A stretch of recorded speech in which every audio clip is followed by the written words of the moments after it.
It's Buzz. And Christy from Buzz and Christy in the Morning. And this is the Buzz and Christy in the Morning podcast. Our topic of the day today is what's the one thing you wish people would just stop doing during the holiday season? Having expectations. So don't expect people to buy gifts. That's not what it's about, right? So I think that's a problem. Also, another thing you should stop putting expectations on are just because you invite someone to an event doesn't mean they have to show up. Right. I think expectations. Yeah. I think that's my biggest thing. Yeah, some people have certainly echoed that. For me, I mean, I think that I think it just stresses people out so much. In a season where you would figure they would be kind of more kind and more, jovial and stuff. I just see a lot of people really stressed out. I mean, absolutely. Angry in parking lots and cutting you off, and it's just like, oh my goodness, let's listen. Yeah, they're stressed out because the expectations. Now, Mary says it's stressing about gifts that drives her crazy. It's about being together, enjoying the chance to reconnect and appreciate the year that we survived and enjoyed. I knew I liked her. Yeah.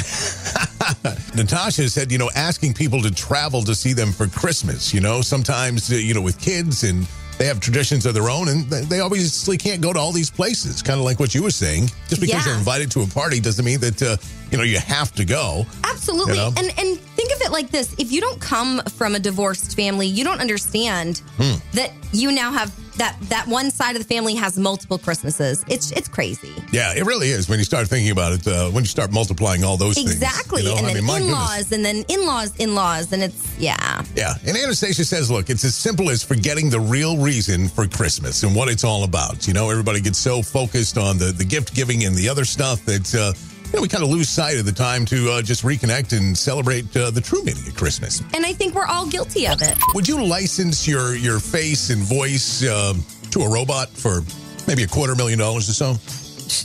Is that even a question?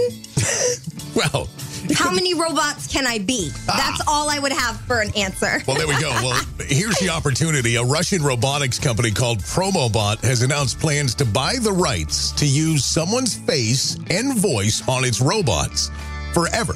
And they'll pay you $200,000 to do it. Okay, I'm not so sure about that. All right. Because it's all robots, it's not just one.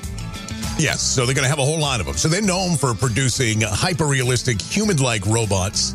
So Promobot is currently developing a humanoid robot assistant, which is going to work in hotels, shopping malls, and other crowded places. See, this is why you should ask questions before you decide on something, because I already signed up to be this, and now I don't want it. All right, so they're in the market, and they're looking for a kind and friendly face to use on it. To that end, so far they've received over 20,000 applicants.